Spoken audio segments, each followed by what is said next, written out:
sebagian orang ingin hidup lebih lama lagi.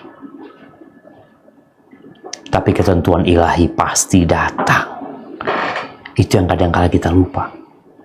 Sehingga tidak sedikit orang yang mati dalam kondisi liang lahatnya belum dia siapkan. Dia nggak punya bekal. Dia punya bekal untuk hidup di atas muka bumi ini. Mungkin 100 tahun dia punya bekal untuk itu. Dia siapkan untuk itu. Tapi dia lupa bahwa kehidupan dia tidak selalu berada di atas. Betapa sering orang yang keluar rumahnya dalam kondisi tegak berdiri, dia pulang dalam kondisi terbaring. Berapa banyak orang yang keluar rumahnya, sebelum dia keluar dia merapikan pecinya, dia menyisir rambutnya, dia kancingin bajunya, tapi dia pulang tanpa bisa melepas peci dia sendiri. Ada orang Yahudi yang datang ke rumahnya Aisyah. Lihat nih bagaimana orang Yahudi masuk ke rumahnya Nabi SAW. Bagaimana hubungan yang indah, kerukunan antar umat beragama selama nggak ada yang rusak. Kita bisa hidup berdampingan dengan non-muslim? Iya. Nabi sama orang Yahudi yang dikenal bagaimana jahatnya mereka, bengisnya mereka, bagaimana Al-Quran menceritakan tentang mereka. Ini masuk ke rumahnya Nabi SAW, perempuan Yahudi. Lalu ketika masuk ngobrol sama Aisyah, Yahudi ini mengatakan, "A'adzakillah min adzabil qabr." Semoga Allah menyelamatkan engkau dari azab kubur. Dengar itu, Aisyah yang memang bocah masih kecil waktu itu ya, dia akhirnya bertanya kepada Rasul SAW tentang azab kubur. Apakah benar ada azab kubur? Ya namanya orang menuntut ilmu tanya. Kata Nabi SAW, "Na'am." Iya, ada azab kubur itu. Qalat Aisyah radhiyallahu anha, Aisyah lalu berkata, "Fama ra'aitu Rasulullah sallallahu alaihi wasallam ba'd shalla salatan illa ta'awwada min azabil qabr."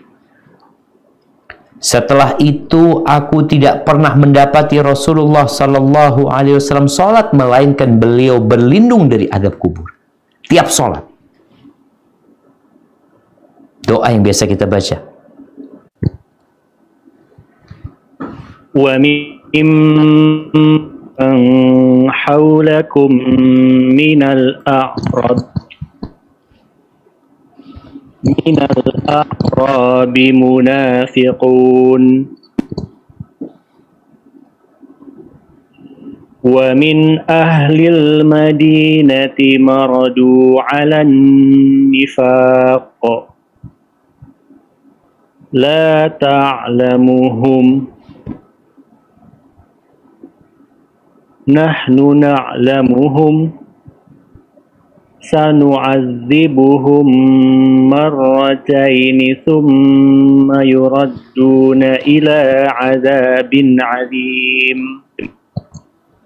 Yang artinya, dan di antara orang-orang Arab Badui yang tinggal di sekitarmu ada orang-orang munafik, dan di antara penduduk Madinah ada juga orang-orang munafik. Mereka keterlaluan dalam kemunafikannya. Engkau Muhammad tidak mengetahui mereka, tetapi kami mengetahuinya. Nanti mereka akan kami siksa 2 kali. Kemudian mereka akan dikembalikan kepada azab yang besar. At-Taubah 101. Subhanallah jemaah. Tuh. Ada orang-orang yang merasa aman dalam kehidupan ini. Allah ceritakan tentang orang-orang munafik yang ada di sekitar kota Madinah, orang-orang Badui yang pura-pura Islam, yang mungkin mereka bisa bersama-sama merasakan keindahan Islam, kedamaian, ketentraman, tapi mereka munafik, keterlaluan kemunafikan mereka. Udah. Mereka pura-pura Islam. Pakaiannya pakaian umat Islam, tapi mereka munafik. Apa kata Allah? Sanu'adzibuhum marratain. Kami akan mengadab mereka 2 kali. 2 kali. Tsumma yuradduna ila adzabin adzim. Kemudian mereka akan dikembalikan kepada azab yang besar, azab neraka. Tapi ternyata Allah katakan di dunia mereka akan diazab 2 kali. Yang mana azab 2 kali ini? Ibnu Abbas dan Hasan al-Basri mengatakan azabud dunya wa azabul qabr. Di dunia mereka akan merasakan azab. Baik azab itu berupa penyakit, berupa ketakutan, berupa perkara-perkara yang tidak menyenangkan mereka, itu jadi azab buat mereka. Bisa jadi fisik mereka yang tersiksa, tapi mungkin lebih kepada psikis mereka. Dan ketika di kuburan, Allah akan azab dia. Baru nanti dimasukkan ke neraka. Maka jangan berbicara kuburan jadi tempat istirahat terakhir buat orang-orang yang tidak pantas untuk beristirahat. Kau sudah terlalu lama istirahat di muka bumi ini, bersenang-senang. Hidupmu hanya untuk kesenangan nafsumu. Lalu engkau ingin istirahat. Enggak, lanjutkan. Akan ada kehidupan di sana. Fir'aun, yang Allah sering ceritakan di dalam Al-Quranul Karim. Bagaimana kehidupan dia di dalam istana yang penuh dengan segala kenikmatan. Bagaimana kelakuan dia membunuh putra-putra Bani Israel ketika lahir.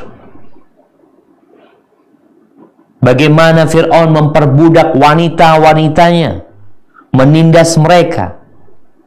Padahal dia penguasa, dia memiliki bala tentara, dia kebal hukum di dunia. Iya, siapa yang bisa menyidang dia? Sedangkan dia rajanya, dia yang bikin aturan. Menteri-menterinya dia yang mengangkat, pasukannya dia komandan pertamanya, sehingga dia tidak terjamah. Tapi dia sudah hidup susah. Bayangkan, mulai kapan Fir'aun itu susah merana? Sejak dia bermimpi kerajaannya akan runtuh di bawah atau di tangan seseorang dari Bani Israel. Mulai dia nggak bisa tidur. Mulai dia melakukan penindasan-penindasan. Sampai lahirnya Nabi Musa alaihissalam. Kemudian nanti Nabi Musa 40 tahun kemudian baru balik ke Mesir lagi. Umur 40 tahun balik lagi. Hidup dalam kesengsaraan. Akhirnya tenggelam di lautan. Selesai. Istirahat dia sekarang dengan kematian dia. Allah sebutkan di surat Ghafir ayat 45-46. Nah,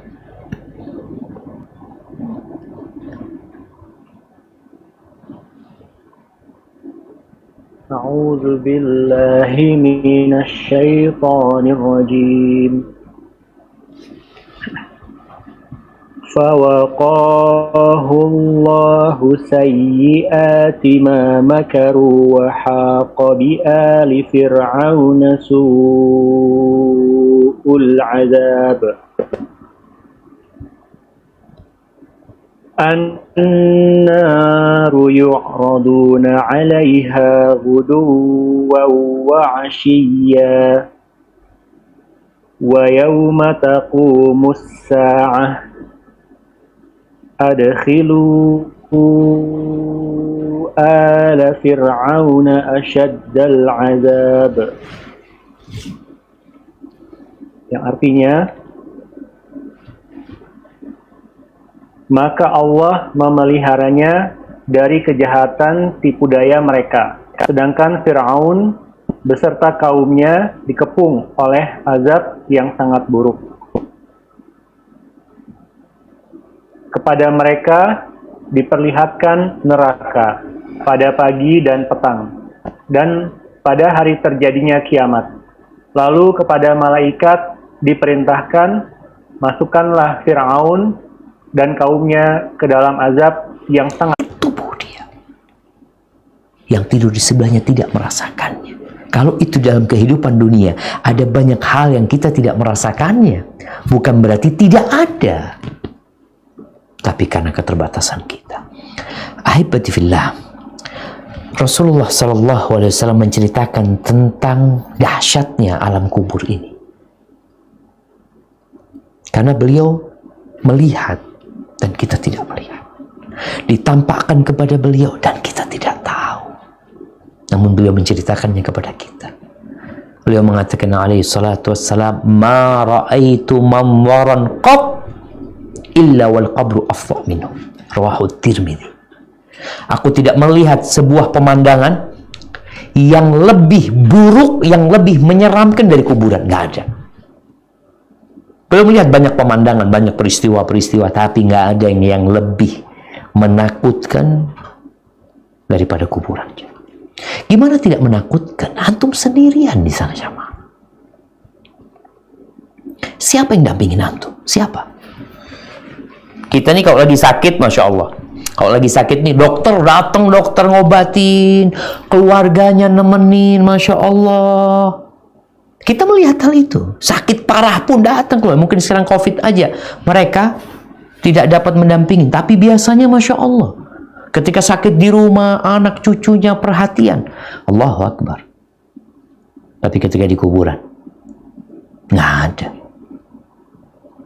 Anakmu, ya, sesekali dia mendoakan engkau. Hartamu ada yang nyampe kepadamu, wallahu a'lam. Kalau anaknya bersedekah buat orang tuanya mungkin. Tapi anak-anak lebih sering menikmati hasil kerja orang tua daripada berbahagia sama orang tua yang sudah mati. Apalagi udah mati, selesai, udah abah sama amalnya, ibu sama amalnya selesai, sudah harta, bismillah, dibagi udah. Rasulullah SAW menceritakan kalau tadi tidak ada pemandangan yang lebih menakutkan ya. Dalam hadis riwayat Bukhari Muslim, bagaimana tatkala orang ini ditanya tentang man rabbuk, man nabiyuk, ma dinuk, tatkala dia mengatakan la darait wala talid, enggak, dia enggak tahu aku. Engkau enggak mau belajar, engkau enggak mau baca selama ini. Lalu orang ini thumma yudrabu bi mitraqatin min hadid. Gara-gara dia jawabannya tentang Allah ya tidak tegas, tentang Nabi juga tidak tegas, tentang agama juga tidak tegas. Kenapa? Karena memang nggak yakin dia selama hidup. Dia nggak belajar, dia ikut-ikutan. Muslim ya Muslim, udah bapak Muslim, Muslim juga lah. Makanya kita sekarang lihat ada artis pindah agama, yang ini pindah agama, yang itu pindah agama. Mulai ditampakkan sebuah fenomena yang biasa. Kenapa Ustaz kok bisa pindah agama? Ya memang dari awal nggak beriman mungkin dia. KTP-nya doang. Sehingga untuk pindah-pindah biasa. Maka jangan sampai kita memang nggak pindah agama, mati dalam kondisi Islam, tapi kita nggak punya keyakinan dengan agama kita. Maka dikatakan kepada yang di kuburan ini oleh malaikat, la daraita wala talait. Ya, engkau nggak tahu dan engkau nggak mau baca juga. Kamu belajar. Maka dipukul kepala orang ini dengan palu dari besi, darbatan baina udhunai, di antara kedua telinganya jamaah. Di kepalanya dia pukul, fayasihu sayhatan yasma'uha man yalihi illa thaqalain. Semua makhluk mendengarkannya kecuali manusia dan bangsa jin.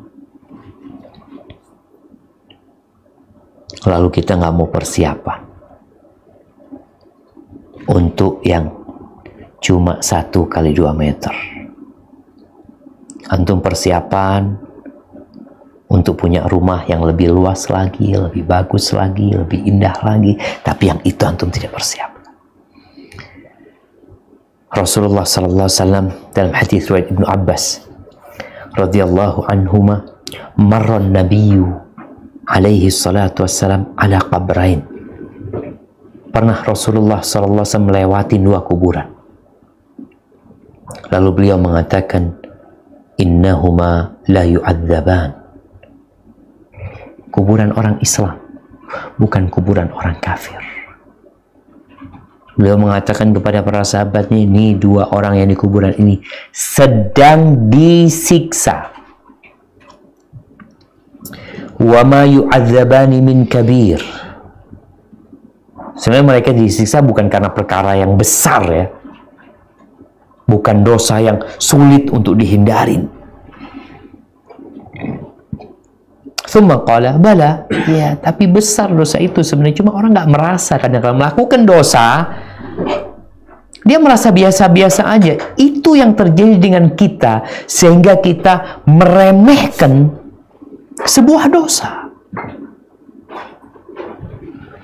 Amma ahaduhuma, salah satunya, fakana yas'a bin namimah.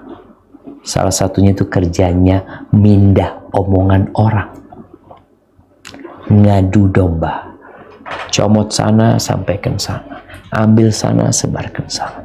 Merusak tatanan hidup di masyarakat. Kadangkala memutuskan silaturahim dengan omongan dia. Tuh, pengadu domba nih. Hati-hati. Seakan-akan ringan, cuma lisan yang berbicara, tapi itu orang disiksa.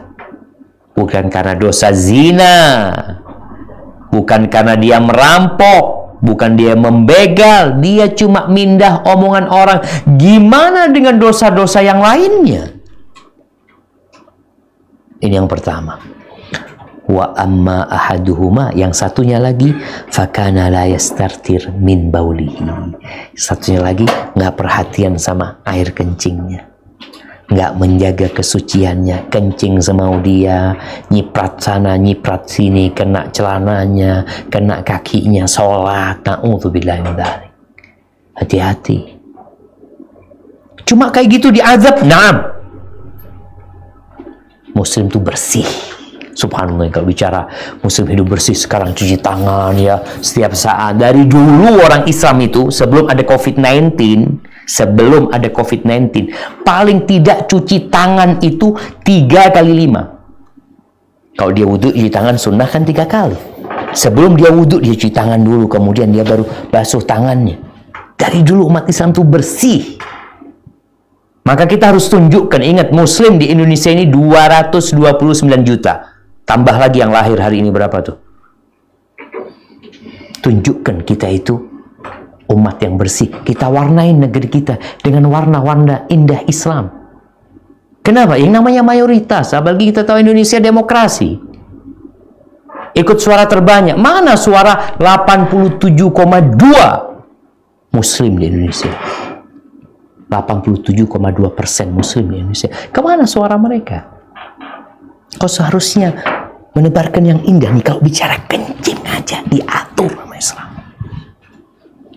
Nggak sembarangan kencing. Jaga kebersihan. Jaga kesucian. Qala, kata Ibnu Abbas, cerita tentang 2 orang ini, thumma akhadha 'udan radban. Nabi mengambil pelepah kurma yang masih basah. Fakasarahu bithnatain. Lalu Nabi belah jadi 2. Thumma gharaza kulla wahidin minhuma ala qabrin. Lalu satu ditaruh kuburan sini, satunya ditaruh kuburan sini. Lalu beliau mengatakan, la'allahu yukhaffafu anhuma ma lam yaibasa. Semoga adabnya diringankan selama ini masih basah. Rawahul Bukhari wa Muslim. Maka jemaah rahimakumullah, apa yang kita persiapkan untuk itu? Apa yang dipersiapkan? Kita itu kalau bicara persiapan masa depan ya, kenapa PNS itu masih menjadi sebuah pekerjaan yang diperebutkan? Ya karena ada jaminan masa depan. Mungkin ya. Biasanya pekerjaan nanti orang tua kan, orang-orang dulu itu ngomong enak nah jadi pegawai negeri, nanti kalau udah tua pensiun fulus tetap dapat ya. Jadi ada jaminan. Nah, orang yang cerdas itu yang seperti itu. Yang dia mempersiapkan diri untuk masa depan. Tapi antum tahu nggak masa depan antum di mana? Masa depan antum di rumah antum sekarang. Rumah kita sekarang nih, apa itu rumah masa depan kita? Enggak. Tanyakan kepada anak-anak, nah, apa masa depan ayah di rumah ini? Kata anaknya, enggak lah ayah. Terus kita bagi warisan kapan kalau ayah di rumah ini terus? Di mana masa depan ayah? Tanyakan sama anak-anak. Ada ayah. Kita udah punya kuburan keluarga. Alhamdulillah kita udah beli, sama ayah juga beli. Insya Allah ayah di sebelah sini, mungkin sebelah sini buat ibu. Terus yang sebelah sini mungkin anak-anak ayah semua sini. Kita udah tahu itu jemaah. Itu masa depan kita. Pertanyaannya, apa yang kita persiapkan untuk tempat yang kecil itu? Nggak pakai persiapan. Engkau mempersiapkan rumah. Orang mau punya rumah aja, Masya Allah, dia datang ke arsitek, tolong gambarkan rumah. Anak ingin rumah yang modelnya, mungkin ada yang model Arabian, ada yang model kebarat-baratan. Dia ingin, oke, Masya Allah. Listriknya mau berapa? Oh, harus besar karena setiap kamar pakai AC. Anak ingin ada kolam renangnya, anak ingin ada kebun binatangnya. Engkau ingin apa? Engkau persiapkan hal itu. Dan engkau capek, engkau lelah. Tapi masa depan yang sebenarnya nggak pernah dipersiapi. Amalan apa sih? Agar kita ini punya bekal di kuburan nanti, istirahat. Capeknya sekarang. Tuh, tadi kalau jadi pegawai negeri, masa tuanya kan nggak capek katanya. Udah punya pensiunan dia. Tapi setelah kematian tiba, di situ yang perlu kita pikirkan. Dalam sebuah riwayat dikatakan, Al-Kayyis man dana nafsahu wa amila lima ba'dal maut. Ini hadis riwayatkan Imam Tirmidzi dan diperselisihkan kesahihannya, tapi maknanya sahih. Orang yang cerdas adalah orang yang menghitung-hitung dirinya. Dia hitung-hitung dirinya. Dan dia berbuat untuk yang setelah kematian. Bukan yang sebelum kematian. Itu orang cerdas. Kebanyakan kita kebalikannya. Berbuat, bekerja untuk yang sebelum kematian. Loh, engkau kenapa nggak mempersiapkan untuk yang sesudah kematian? Emangnya engkau nggak yakin akan mati? Nggak yakin. Engkau berpikir, oh enggak, aku nggak mati, Ustaz. Nggak ada jemaah. Cuma kita sering lupa. Wal ajiz, orang yang lemah, orang yang bodoh, siapa? Man atba'a nafsahu hawaha wa tamanna 'ala Allahil amaniya. Orang yang senantiasa nafsunya mengikuti keinginan-keinginannya, lalu dia merajut angan-angan buat Allah. Dia mengatakan, oh Allah Maha Pengampun, Maha Pengasih, nanti insya Allah kita taubat, ada waktunya kita kembali kepada Allah Subhanahu wa taala. Ya, kita masa mau berbuat gini terus, nanti kan udah tua kita taubat. Emangnya engkau punya jadwal kematian? Engkau tahu? Engkau dapat bocoran, engkau akan mati umur 60 tahun? Nggak ada. Maka kalau bicara amalan yang menyelamatkan dari azab kubur, amalan yang pertama, ya ingat mati. Memperbanyak mengingat kematian. COVID-19 dia alhamdulillah. Kita bersyukur kepada Allah. Tadi Dr. Suska menceritakan bagaimana kita diingatkan. Hari ini ada 30 yang mati umpamanya di Jakarta. Di tempat lain sekian, tempat lain sekian. Yang itu dipublikasi. Dipublish. Sehingga orang tahu hari ini yang terkena COVID 4.000. Ini sekarang Masya Allah. Kita tiap hari tuh rekor baru, Masya Allah jemaah. Kita dikasih tahu alhamdulillah. Ingat kita ya Allah. Kita jaga-jaga kan. Ya Allah, ingat tuh. Ana sendiri jadi takut ketika baca berita yang mati udah 4.000, yang positif 4.000 lebih. Ya Allah, kata dia. Akhirnya kita lebih hati-hati. Ana beberapa hari mungkin tidak cuci tangan pakai sabun ya, biasa cuci tangan kita sebelum berwudu ya. Kemudian suatu saat ana jadi Allah pakai sabun cuci tangan kita. Masker katanya nggak boleh pakai masker scuba. Mulai anak punya anak juga, abang nggak boleh pakai scuba, abang. Kata dia Allah, akhirnya kita cari masker lain. Kita jadi takut karena mendengar berita bahwa COVID-19 semakin mengganas. Baik. Di bawah itu ada pemberitaan yang mati hari ini sekian. Oh. Kita dengar ya, ana dengar ada kawan-kawan meninggal dunia, ada orang tuanya dokter meninggal dunia, meninggal ya Allah. Disinilah yang menyebabkan kita bersiap-siap untuk mati, untuk kuburan sana. Mau diisi apa kuburan kita? Jadi kuburan itu kotak 1 kali 2 meter itu disebut oleh sebagian ulama namanya sundukul amal. Peti amal, bukan peti mati, bukan. Ini peti amal. Jadi buka, isiin. Mau diisi apa? Isi fulus, isi beras, isi apa aja lah. Yang namanya kita butuh bekal. Rasul sallallahu alaihi wasallam dalam hadis riwayat Imam Tirmidzi mengatakan, "Aktsiru dzikra hadzimil ladzat." Kalian banyak-banyak mengingat pemutus kelezatan. Pemutus kelezatan. Antum coba membayangkan sesuatu yang lezat atau berada di tempat untuk menikmati sebuah hidangan yang nikmat sekali, yang paling nyaman sekali. Tapi kalau antum ingat sama mati, nggak jadi antum makan. Maka tugas kita mengingat kematian. Di antara cara mengingat kematian, ya ziarah kubur. Menziarahi tempat kita mau ke sana tuh. Antum kan subhanallah jamaah ya. Kita tuh kalau lagi bangun rumah, kita tuh sering datang ke tempat itu. Melihat ya, oh kurang ini, mana anunya, kontraktornya, mana mandornya, ini gimana nih, pintunya ini kok nggak sesuai dengan yang Anda inginkan, gambarnya kayak gini. Besok kita pulang. Nanti berapa waktu lagi kita datang lagi, sesempat kita datang, ya Allah, ini salah ini, nggak kayak gini bangunannya, lihat gambarnya lagi, lihat ya. Kita tuh mempersiapkan benar-benar. Rasulullah SAW mengatakan, ala fazuruha, kalian ziarahi kuburan tuh, fa innaha tudzakirukum al-akhirah, itu mengingatkan kalian kepada akhirat, melunakkan hati kalian. Ziarah kubur. Nggak harus nunggu ada kerabat yang meninggal dunia kita ziarah kubur.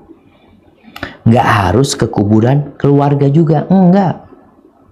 Udah pulang dari rumah sakit, dokter umpamanya, dia mungkin lagi pening, lagi apa, banyak masalah. Kalau di Jakarta mungkin ada tanah kusir ya. Ada lagi apa di Jakarta?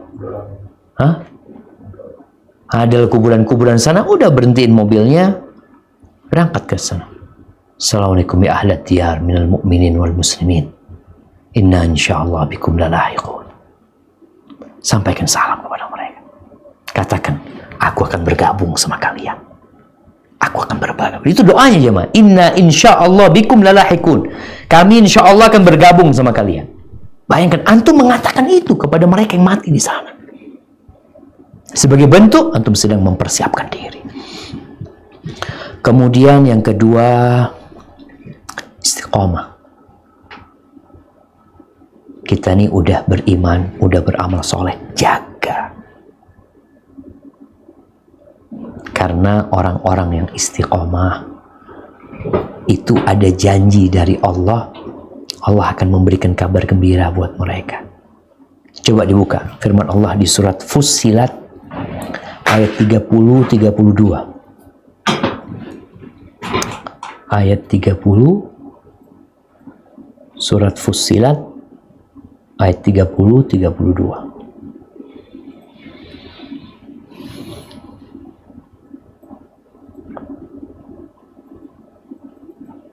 Masya Allah, bahasa Inggris aja mah. Nah, fadal dok.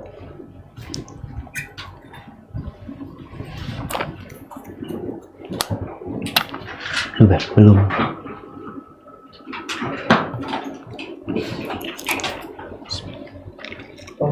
Ayat 30 saja. Iya, 30-32 dok. 30 sampai 32. Nah, Ustaz.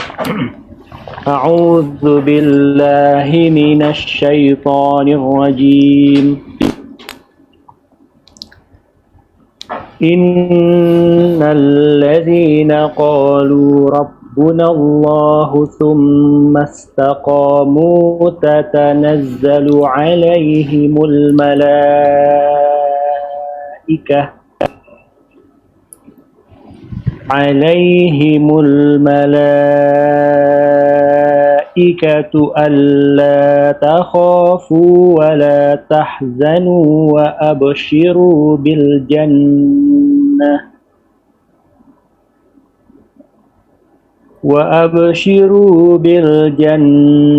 allati kuntum tu'adun. Nahnu awliyaukum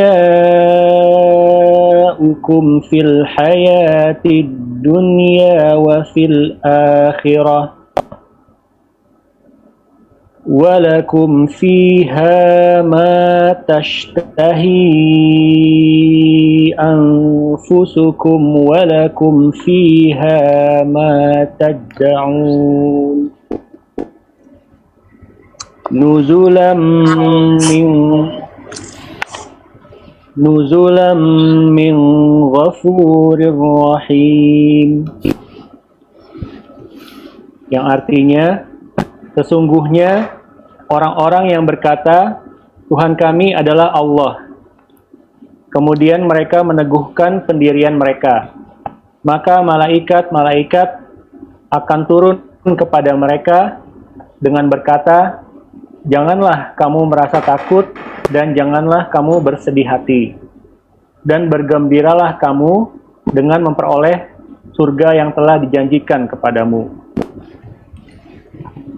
Kamilah pelindung-pelindungmu dalam kehidupan dunia dan akhirat. Di dalamnya surga kamu memperoleh apa yang kamu inginkan dan memperoleh apa yang kamu minta. Barakallahu fikum jamaah. Sebagai penghormatan bagimu dari Allah. Naam. Dan Maha Pengampun Allah yang Maha. Dari Allah yang Maha Pengampun, Maha Penyayang. Barakallahu fikum jamaah. Kita lihat nih, mereka yang meneguhkan pendiriannya, istiqamah. Mereka berkata beriman, bukan hanya ngomong doang, bukan hanya KTP-nya, bukan hanya penampilannya, tapi hati mereka istiqamah. Istiqamah di atas tauhid. Rasa takut dia hanya kepada Allah Azza wa Jal. Dia tidak menoleh kepada selain Allah. Dia bergantung kepada Allah. Doa dia hanya kepada Allah. Tawakal dia. Semuanya cinta dia. Karena kalau hatinya istiqamah, raganya akan ikut istiqamah. Orang yang seperti ini, ketika dia mati, mau mati, malaikat itu udah kasih kabar gembira buat mereka. Alla takhafu wa la tahzanu. Kalian nggak perlu takut, nggak perlu khawatir. Yang kalian tinggal nggak usah dipikirin. Orang kadang-kadang kepikiran dengan keluarganya, anaknya, udah nggak usah dipikirin. Yang ke depan aman semuanya. Wa abshiru bil jannah, kabar gembira surga buat kalian. Maka dalam hijrah kita, dalam amalan kita, tolong istiqomah. Hatinya dulu yang istiqomah. Yang lainnya ikut nanti. Kemudian ya, di antara amalan yang menyelamatkan dari adab kubur adalah mati syahid. Meninggal di jalan Allah Azza wa Jalla. Di mana Rasul sallallahu alaihi wasallam dalam hadis riwayat Tirmidzi menyebutkan ada 6 kelebihan keistimewaan orang yang mati syahid. Salah satunya wa yujaru min adzabil qabr, dan dia akan diselamatkan dari azab kubur. Kemudian yang insya Allah juga menyelamatkan dari azab kubur adalah senantiasa membaca surat Al-Mulk dan mengamalkannya. Kita ini kadangkala cuma pokoknya baca, bukan cuma baca sama. Dulu ketika membaca para sahabat, mereka faham dengan maknanya. Dalam hadis yang diriwayatkan Ibnu Abbas, riwayat Tirmidzi juga, di mana Ibnu Abbas mengatakan, "Daraba rajulun min ashabi Rasulillah sallallahu alaihi wasallam khiba'ahu ala qabrin wa huwa la yahsib annahu qabr." Suatu hari ada seorang yang bikin tenda. Dia mendirikan tendanya dari sahabat Nabi ini. Ternyata tendanya itu di atas kuburan. Di sini Nabi SAW menyebutkan bahwasanya kemudian dari riwayat bahwasanya terdengar surat Al-Mulk ya. Lalu Nabi SAW mengatakan hiyal mani'ah hiyal munjiyah tunjihi min adzabil qabr. Surat Al-Mulk itu di riwayat ini bahwasanya terdengar dari kuburan itu suara orang yang membaca surat Al-Mulk. Maka Nabi menjelaskan tentang faedah surat Al-Mulk itu, dia menyelamatkan dari azab kubur. Dalam riwayat lain ada Nabi mengatakan 30 ayat, 30 ayat yang dibaca sama orang setiap malam insya Allah akan menyelamatkannya dari azab kubur, yaitu surat Al-Mulk. Ingat, bukan hanya dibaca dengan lisan. Kalau membaca dengan lisan, Quran ini bisa menjadi penolong kita, memberikan syafaat kepada kita, tapi juga bisa menjadi penuntut kita tatkala kita hanya pandai membaca tapi tidak mengamalkannya dalam kehidupan ini. Kemudian mungkin kita sering dengar tentang orang yang mati pada hari Jumat. Memang ada hadis berkaitan dengan mati hari Jumat ini. Hadis itu diriwayatkan oleh Imam Ahmad dan selainnya, yang bunyinya ma min muslimin yamutu yaumul jum'ah aw lailatul jum'ah illa waqahu Allah taala fitnatal qabr. Tidaklah seorang mukmin yang mati pada hari Jumat atau malam Jumat melainkan Allah akan menyelamatkan dia dari fitnah kubur. Disahihkan oleh sebagian ulama, namun diperselisihkan oleh ulama lainnya. Al-Imam Bukhari dalam kitabnya Sahih Bukhari menyebutkan keutamaan mati hari Senin. Beliau tidak mensahihkan hadis mati hari Jumat. Beliau punya bab keutamaan mati hari Senin. Kenapa? Karena Rasulullah SAW meninggal pada hari Senin. Allah memilihkan bagi beliau meninggal pada hari Senin, bukan pada hari Jumat. Wallahu a'lam bishawab.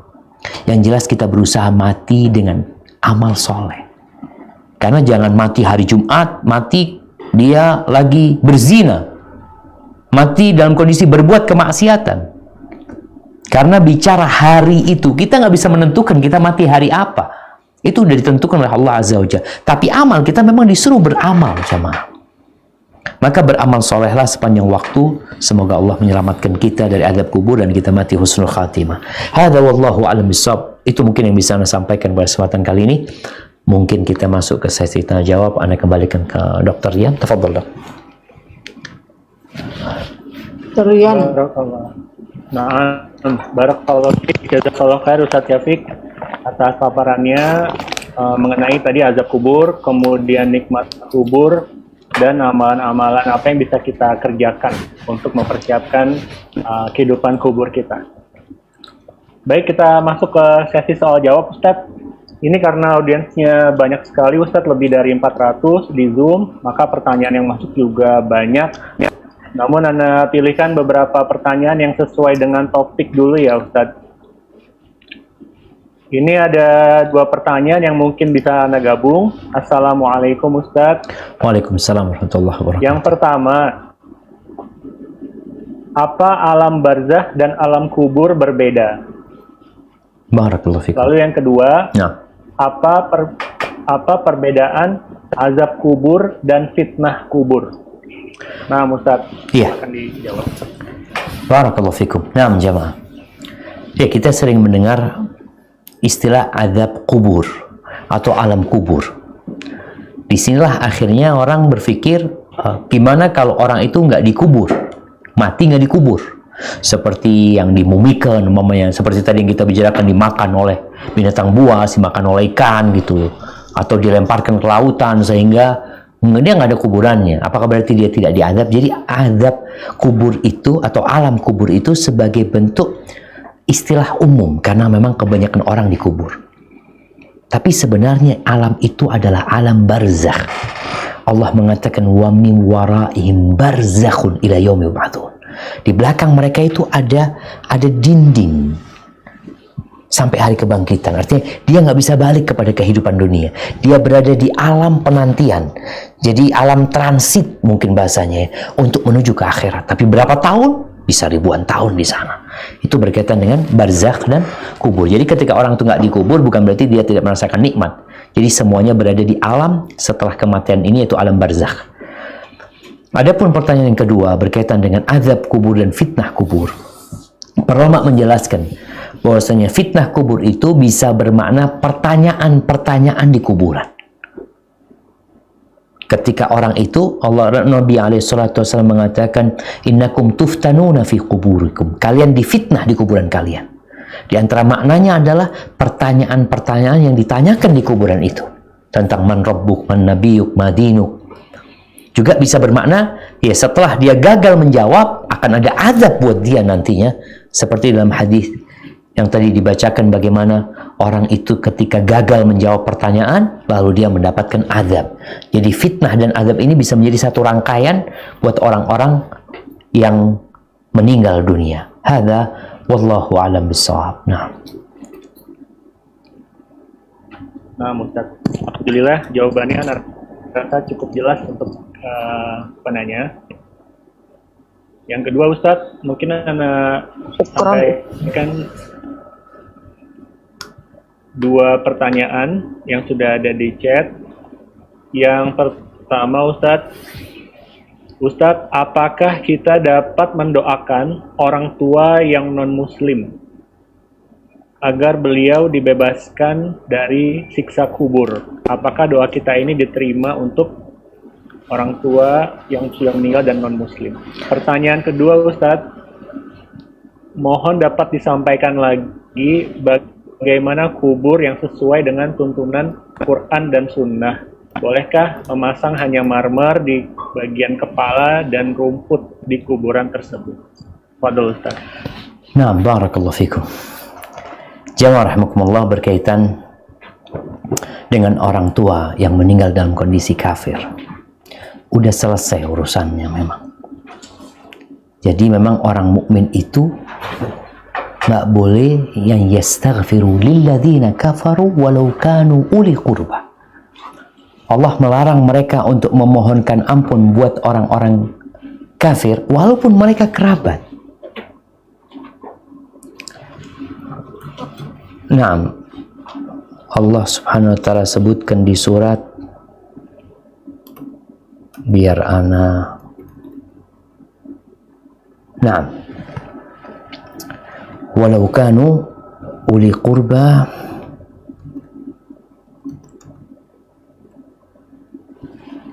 ya, di surat At-Taubah 113 nanti mungkin bisa dibaca. Allah mengatakan wa ma kana lin-nabiyyi walladzina amanu ay yastaghfiru lil musyrikin walau kanu uli qurba. Enggak boleh buat nabi, enggak boleh juga buat orang-orang yang beriman untuk memohonkan ampun buat orang-orang musyrikin walaupun mereka kerabat. Min ba'di ma tabayyana lahum annahum ashabul jahim. Setelah jelas dia mati dalam kondisi kekafiran.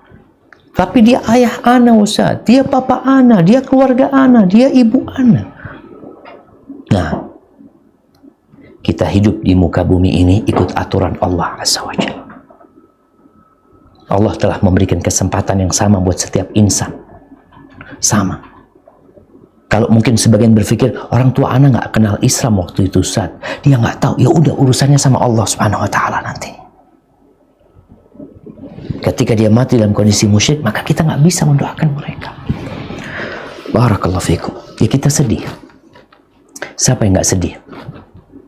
Tapi jangan sampai kesedihan kita membuat kita akhirnya menentang apa yang sudah Allah tetapkan buat kita. Adapun berkaitan dengan kuburan, jamaah, gimana sih kuburan? Jamaah, kalau mau bangun kuburan, ingin indah kuburannya, sekarang bangun yang bagus. Tadi kita bicara kuburan itu ya udah segitu, 1x2, jangan besar-besar. Sekarang di Jakarta ada tren bikin kuburan besar-besar. Macam-macam tuh kuburannya, ada yang mungkin 4 meter, 5 meter ya.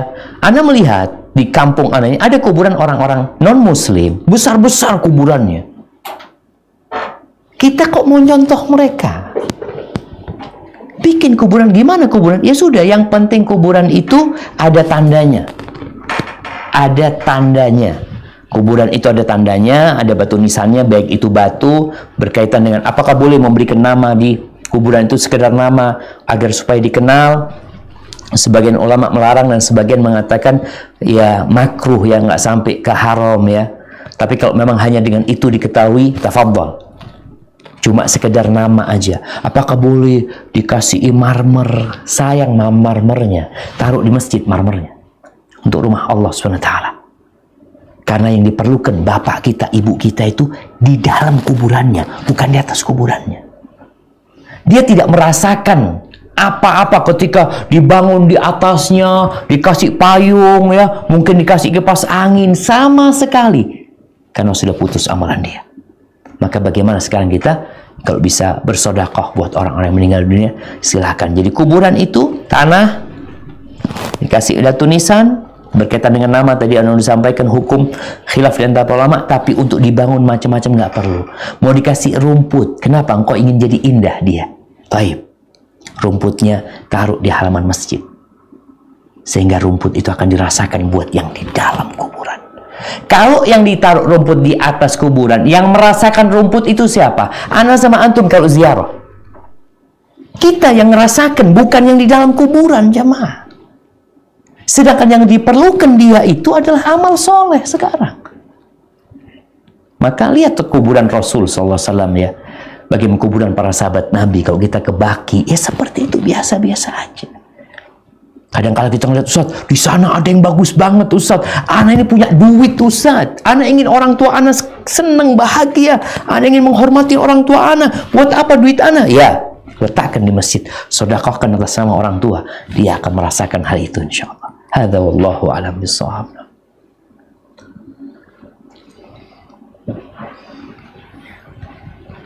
Jazakallah khair Ustaz atas jawabannya.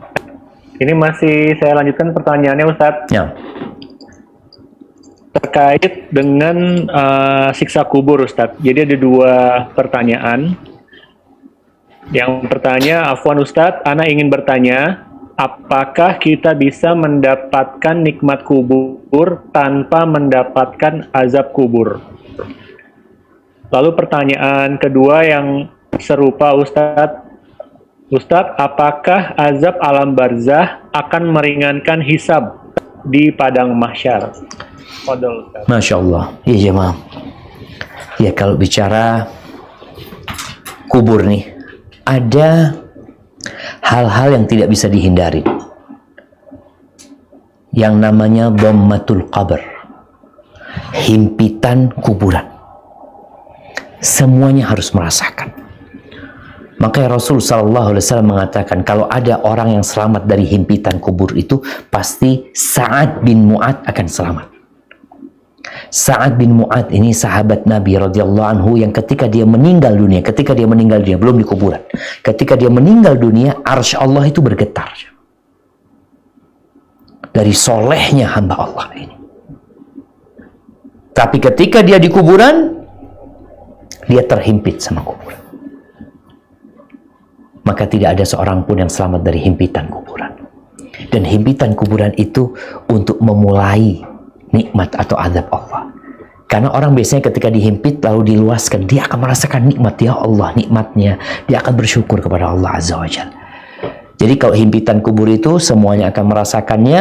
Adapun mungkinkah orang tidak diazab? Mungkin jamaah.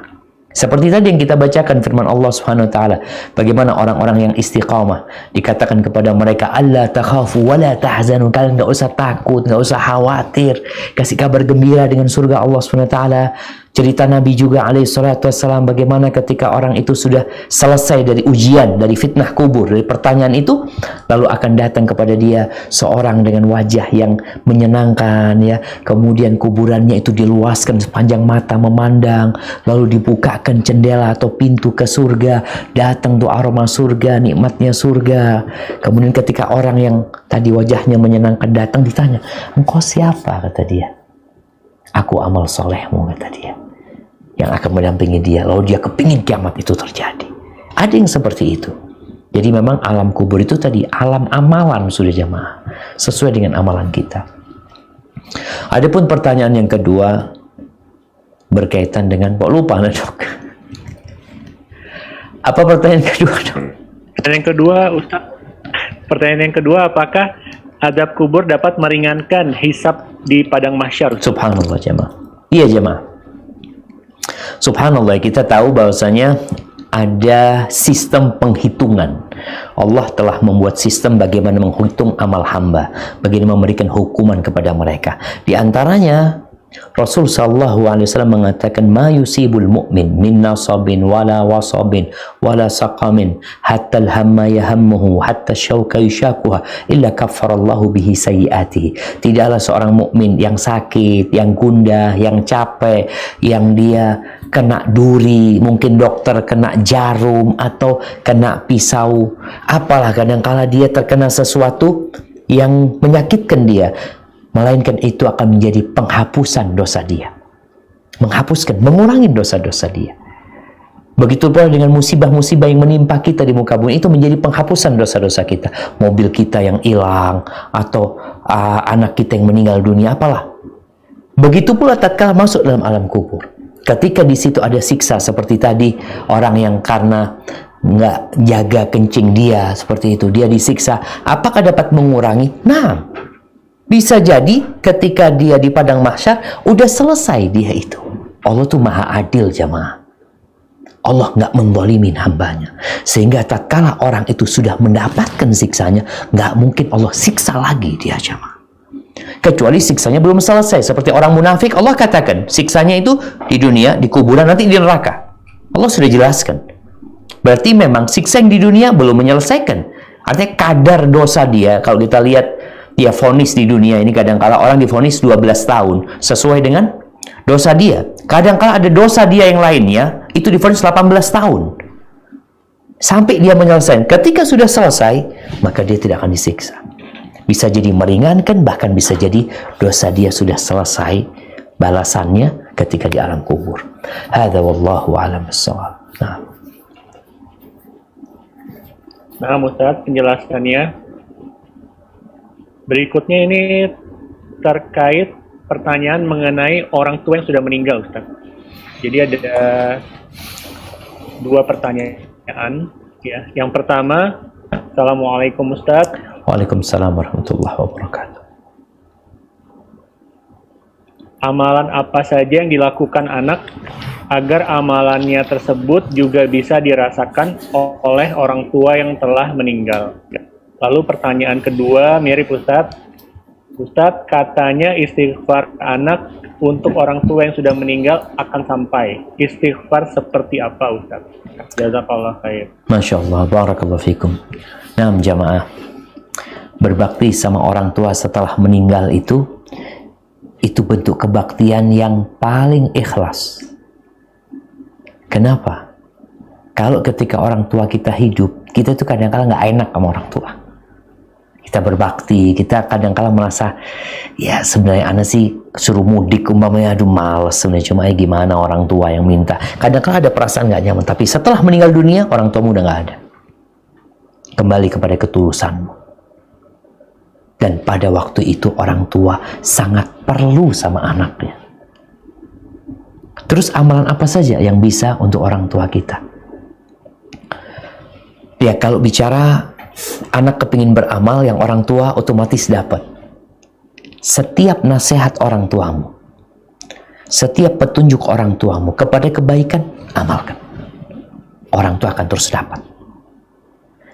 Mamanya orang tua yang ngajarin sholat malam, yang ngajarin sholat duha, yang ngajarin puasa sunnah, yang ngajarin ngaji ya. Disinilah otomatis langsung dapat orang tua itu, karena memang anak ini hasil kerjanya orang tua. Maka nasihat anak buat yang belum mati nih, para orang tua, duduklah engkau sama anakmu. Ajarkan sholat yang benar buat anakmu. Ajarkan baca Quran buat mereka. Sehingga tatkala dia membaca Quran, engkau dapat pahalanya walaupun kau sudah mati. Kenapa? Karena itu hasil kerja engkau yang didik anak-anak. Adapun amalan lainnya yang bisa dikerjakan anak adalah seperti sodakoh buat orang tuanya. Memang dia niatkan buat orang tuanya. Ada orang tua yang tidak pernah ngajarkan ke anaknya sodakoh sebenarnya. Ada orang tua yang mungkin bakhil ya. Ada yang seperti itu. Tapi anaknya tahu orang tua ninggalkan harta banyak. Bagaimana sekarang sebagian harta orang tua dinikmatin oleh orang tuanya. Dengan cara disodakohkan atas nama orang tua. Adapun pertanyaan yang kedua, berkaitan dengan istighfar. Rasul SAW ketika mengatakan ketika anak Adam mati terputus amalannya kecuali 3, salah satunya adalah anak soleh yang mendoakan orang tuanya. Sebenarnya semua doa itu Allah Maha mendengarnya. Nggak harus dari anak, dari kawan, ya. Mau kita lihat ketika kita sholat jenazah di Masjid Nabawi umpamanya, Masjidil Haram, itu kita nggak kenal sama yang mati siapa. Yang mati siapa? Wallahu a'lam. Berapa yang mati nggak tahu, laki perempuan kita nggak tahu.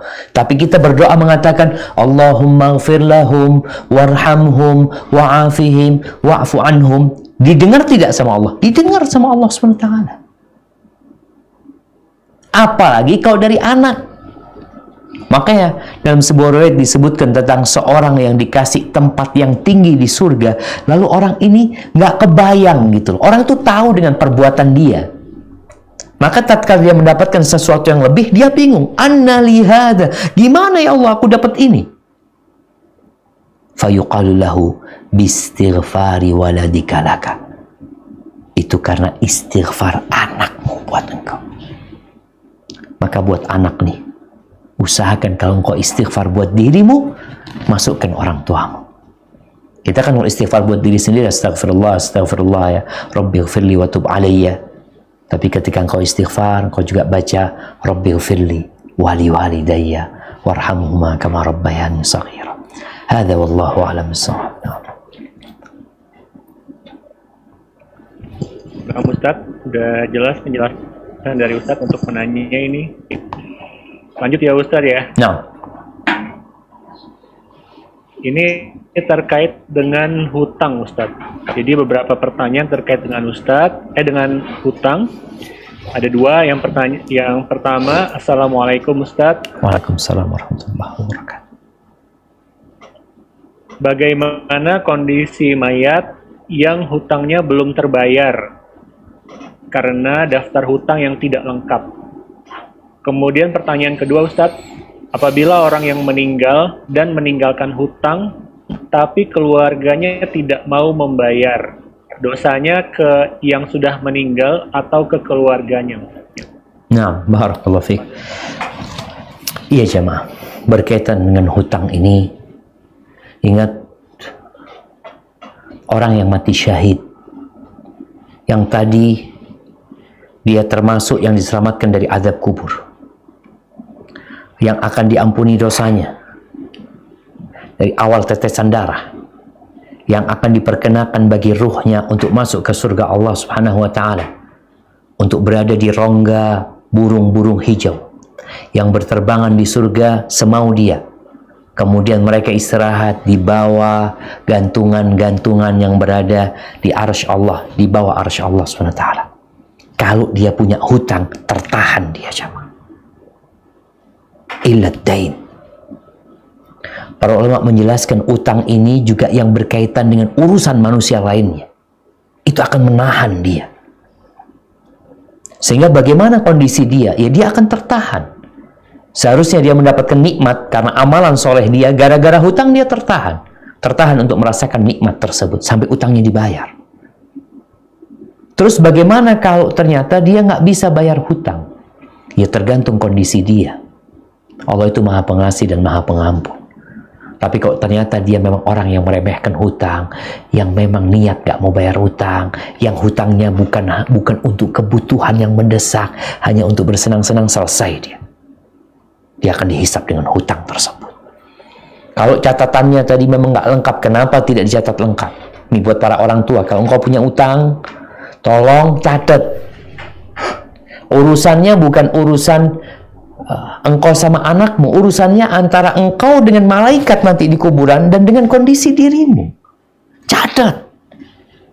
Maka bagaimana para sahabat Nabi sebelum meninggal dunia, seperti Zubair bin Awam, dia panggil anaknya Jabir bin Abdullah, bapaknya manggil, kasih tahu, nak bapak punya utang nak, ini utang-utang bapak nak, tolong kau tanyakan, cari kena.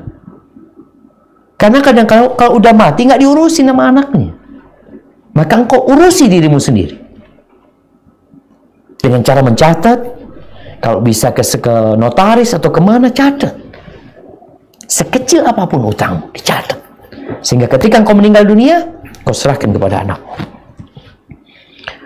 Terus bagaimana kalau anaknya nggak mau bayar? Maka dilihat, warisan itu tidak boleh dibagi kecuali utang sudah dilunasin, wasiat sudah ditunaikan. Jadi anak-anak itu nggak punya hak bagi waris kecuali hutangnya ayah dan wasiatnya sudah selesai. Baru setelah itu bicara tentang warisan dibagi. Namun gimana Ustaz kalau yang mati ini nggak punya warisan, meninggalkan hutang, anak-anaknya nggak mau bayar? Iya, memang kalau dilihat ya utang bapaknya. Anaknya sebenarnya nggak wajib membayarin hutang bapaknya, tapi dia sebagai bentuk berbakti sama orang tuanya. Ingat, anak wajib berbakti sama orang tuanya. Dan sejatinya harta anak itu harta orang tuanya. Hanya saja ada orang tua yang mungkin menggunakan harta itu untuk kemaksiatan, untuk hal-hal yang tidak berguna, sehingga anaknya nggak mau melunasin itu. Dan itu menjadi hak dia ketika dibuat dosa buat sama orang tuanya, jamaah. Namun yang jelas anak hendaklah ya membantu orang tuanya untuk meringankan dia dalam urusan azab kubur, salah satunya dengan melunasin hutang-hutang orang tuanya. Tapi kalau bicara warisan, ingat nggak boleh anak, nggak ada urusan, oh kita nggak mau bayar, nggak ada. Kok itu uangnya bapak, sampai utang dibayar, sampai wasiat dilunasin, baru engkau punya hak untuk membagi warisan. Sebelum itu nggak berhak. Hadza wallahu a'lam bissawab. Jazakallah khair Ustaz atas penjelasannya terkait hutang ya. Memang ini perkara besar untuk kita pelajari. Kemudian Ustadz ini ada dua pertanyaan serupa. Izin bertanya Ustadz, kenapa orang-orang banyak yang mendoakan mayit atau orang yang sudah meninggal dengan membaca surah Al-Fatihah? Apakah ada hadis sahihnya? Mungkin itu dulu Ustadz, karena ada dua pertanyaan mirip. Nah, barakallahu fikum. Iya jemaah, berkaitan dengan mengirimkan Al-Fatihah yang mungkin kita mendapatin banyak terjadi. Bahkan di beberapa negara ya, itu kuburannya, nisannya itu ada tulisannya Al-Fatihah. Di batu nisannya ditulis Al-Fatihah buat ruh fulan. Kadang-kadang tulis Al-Fatihah, kadang tulis Bismillahirrahmanirrahim, Alhamdulillahirrahmanirrahim, sampai waladhdallin buat ruh fulan. Apakah ada hadisnya? Ini pertanyaan yang kritis sekali. Karena seorang muslim itu dalam beribadah memang nggak boleh ikut-ikutan. Iya kalau yang diikutin benar. Kalau nggak benar. Terus terang sampai hari ini, ana belum pernah mendapatkan hadis dari Nabi alaihi salatu wassalam atau penjelasan para sahabat Nabi bahwa mereka mengirimkan Al-Fatihah buat yang meninggal dunia. Memang terjadi perselisihan di antara para ulama tentang membaca Al-Quran kemudian menghadiahkannya buat yang mati. Membaca Al-Quran, kita membaca surah Yasin, membaca surah Al-Baqarah, lalu kita hadiahkan pahalanya buat yang meninggal dunia. Ini terjadi perselisihan di antara para ulama. Kalau kita melihat praktek di masa Nabi SAW, lebih untuk tidak melakukan itu, karena nggak ada mengirim Al-Baqarah dikirim buat yang meninggal dunia ya, atau hataman Al-Quran para sahabat lalu dikirimkan kepada yang meninggal dunia. Ketika Hamzah meninggal dunia, Nabi nggak pernah kirim Al-Fatihah buat Hamzah. Ketika putrinya meninggal dunia, ketika Khadijah istri yang paling dicintai Nabi SAW, Nabi juga nggak pernah kirim Al-Fatihah buat istrinya. Lalu kenapa kita melakukan itu? Maka lebih baik menghindari yang perselisihan yang ada terjadi. Kita ikutin gimana sih praktek Nabi SAW untuk mendoakan yang meninggal dunia. Ternyata banyak. Mendoakan dia dengan menyebut namanya, dengan mengatakan Allahumma ghfirlahu, ampuni dia ya Allah, luaskan kuburannya, berikan nikmat buat dia, gantikan buat dia keluarga yang lebih baik di sana, luaskan kuburannya, jadikan kuburannya taman dari taman-taman surga. Banyak yang dipraktekkan sama Nabi SAW, dan itu bisa kita lakukan tanpa melakukan tadi mengirimkan Al-Fatihah yang memang tidak dicontohkan sama Nabi SAW. Nabi nggak pernah kirim Al-Fatihah kepada sahabat-sahabatnya itu sepanjang yang ana tahu. Artinya kalau nanti Ustadz, mungkin Ustadz belum baca semua kitab. Ustadz, iya betul, Anda belum baca semua kitab, Anda belum membaca semua kitab hadis. Tapi kalau memang ada, ya kita amalkan. Artinya muslim itu berputar mengikuti wahyu. Ketika wahyunya mengatakan ini, kita amalkan. Enggak, ya enggak.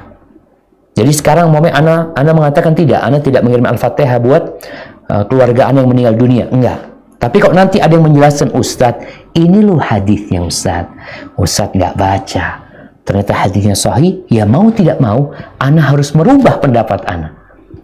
Karena kita mengikuti kebenaran, bukan mengikuti kebiasaan dan tradisi.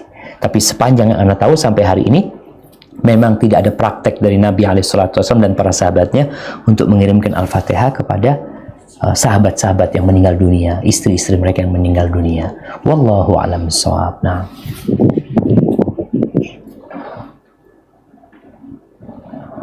Ustaz, atas jawabannya, jazakallahu khair. Ini masih ada Ustaz, boleh Ustaz? boleh, 5 menit lagi kayaknya dok, kita mau azan ini. Tafadhol dok. Baik Ustaz. Jadi ada pertanyaan dari jamaah. Bismillah. Ustadz, apakah orang yang sudah di alam barzah masih bisa melihat orang yang ada di alam dunia? Itu yang pertama Ustadz. Lalu ada pertanyaan serupa juga. Ada orang yang sudah meninggal, tetapi masih ada yang bilang kalau dia melihat fulan yang sudah meninggal. Nah, Padahal kan yang meninggal tidak gentayangan ruhnya Ustaz. Syukron. barakallahu fikum. Iya jamaah. Ya kalau bicara orang yang sudah meninggal dunia, posisi ruhnya itu ada di mana? Apakah dia bisa balik ke rumahnya ya? Setelah dia dikuburkan mamanya. Kemudian dia mungkin ngelihat anaknya, ngelihat keluarganya. Melihat hadis-hadis Rasul SAW. Karena ini bicara ruh, bicara alam gaib. Yang kita nggak bisa menetapkannya dengan perasaan atau dengan pengalaman. Oh, anak ngelihat Ustaz, bapak anak itu ada di kamar waktu itu malam-malam gitu. Nggak ada. Dia udah mati. Ruhnya di alam barzah, nggak bisa balik ke dunia. Allah ceritakan bagaimana ruh itu meminta kepada Allah, Rabbirji'un la'alli a'malu salihan fima taraktu. Dia ingin dibalikin untuk beramal soleh. Tapi nggak ada kesempatan itu. Jadi benar-benar dia sudah berada di alam yang berbeda sekarang. Jadi nggak bisa cerita dulu ya, dulu ada sinetron yang mungkin rame, si manis jembatan Ancol ya, oh yang dia masih bisa mengganggu, yang menyakiti, nggak ada jemaah. Dan ini termasuk penyesatan kepada umat. Film-film yang dibikin, sinetron-sinetron dibikin untuk menyesatkan umat. Dengan beranggapan ruh yang sudah meninggal itu bisa jalan-jalan, bisa menyakitin orang yang pernah menyakitin dia. Bahkan ada yang mengatakan, nanti kalau aku mati, aku akan datengin engkau di rumahmu. Ada nggak sampai seperti itu? Kenapa engkau tidak berpikir ketika engkau mati, engkau diazab atau dapat nikmat? Bukan berpikir untuk balas dendam sama fulan. Bukankah engkau beriman punya Allah Azza wa Jal yang akan membalas segalanya? Jadi ruh setelah meninggal dunia, kalaupun dia bisa berjumpa sama keluarganya, berjumpa di alam ruh, dalam mimpi. Kita ini ngelihat ruh kita ini, wallahu a'lam jemaah. Dalam mimpi dia bisa sampai ke Amerika, padahal dia ada di tempat tidur. Dia bisa sampai ke Mekah, bisa ikut tawaf ruhnya. Dalam mimpi dia melihat seperti itu, padahal dia ada di Indonesia. Di situ mungkin ruh ini berjumpa dengan ruh ayahnya dalam mimpi. Tapi ingat, belum tentu yang datang dalam mimpinya itu ruh ayahnya. Orang tuanya belum tentu. Karena bisa jadi jin. Rasulullah SAW mengatakan, Man ra'ani faqat ra'ani.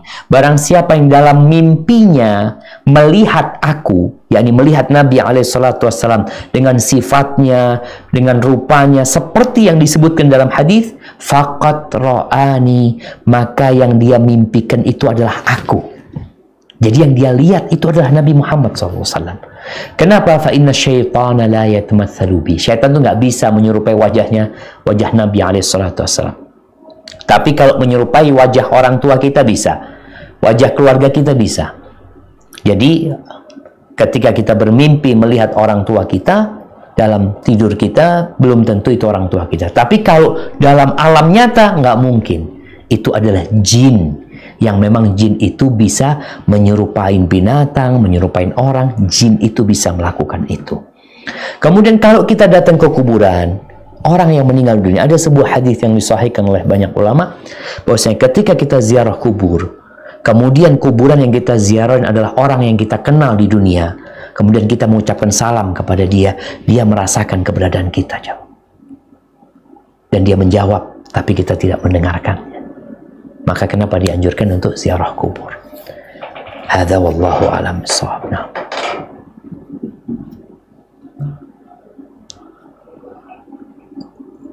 Nah, Ustaz,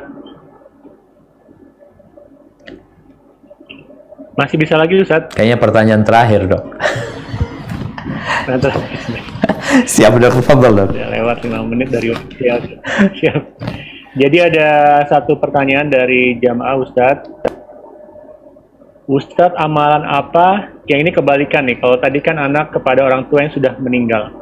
Amalan apa yang orang tua bisa kerjakan untuk anaknya yang masih kecil yang sudah meninggal? Ustaz? Subhanallah jamaah ya. Iya. Kalau berkaitan orang tua yang ditinggal mati oleh anak dia yang belum balik, apa yang harus dilakukan? Sabar. Ucapkan inna lillahi wa inna ilaihi raji'un. Yang kedua, memuji Allah Subhanahu wa taala. Karena dalam sebuah hadis Rasul sallallahu alaihi wasallam menjelaskan tatkala Allah mengutus malaikat untuk mencabut nyawa seorang anak. Allah bertanya kepada malaikat-malaikat tersebut, "Qad qabattum walada 'abdi? Qabattum thamrata fuadi?" Kalian cabut nyawa anak hambaku? Iya ya Allah. Kalian cabut nyawa buah hati dia? Qalu na'am. Iya ya Allah. Madza qala 'abdi? Apa yang dikatakan hambaku? Apa kata malaikat? Hamidaka wastarja. Dia memujimu ya Allah, dan dia mengatakan inna lillahi wa inna ilaihi raji'un. Gimana jemaah? Ditinggal mati anaknya ini orang muji Allah Subhanahu wa taala. Apa kata Allah Jalla Jalaluhu? Ibnu li abdi baitan fil jannah wa sammuhu baital hamdi. Bangunkan buat hambaku rumah di surga, kasih nama rumah tersebut rumah pujian. Nih buat engkau yang tinggal mati anakmu dan engkau memuji Allah, mengatakan inna lillahi wa inna ilaihi raji'un, sudah ada rumah yang menantimu. Kalau bicara apakah bisa bersedekah buat anaknya, ketika anakmu mati sebelum pena malaikat menulis amalan dia, nggak perlu. Yang diperlukan itu bagaimana sikapmu sebagai orang tua bersabar menghadapi hal ini. Karena ada orang tua yang terus-terus mengingat anaknya, mengingat pakaiannya, ya, yang kadangkala dia seakan-akan tidak menerima dengan musibah yang terjadi. Itu akan jadi masalah buat engkau. Kalau engkau bersabar, anakmu nanti akan menantimu di pintu surga. Ketika disuruh masuk surga, dia mengatakan, enggak ya Allah, sampai bapak ibu kami datang. Maka adalah orang tua bersabar menghadapi hal itu. Jadi sekarang ya yang lalu biarlah berlalu, mulai kehidupan baru, minta lagi anak sama Allah Subhanahu wa taala. Semoga menjadi anak-anak yang soleh-soleh. Hadza wallahu a'lam bishawab, Dok. Itu mungkin yang bisa Anda sampaikan pada kesempatan kali ini, karena memang di Jember ini adzannya duluan, Dok, ya. Kita ini nggak kayak di Jakarta, adzannya di Jember. Kurang lebihnya Anda mohon maaf, Dok. Anda kembalikan ke Dr. Rian, tafadhol, Dok.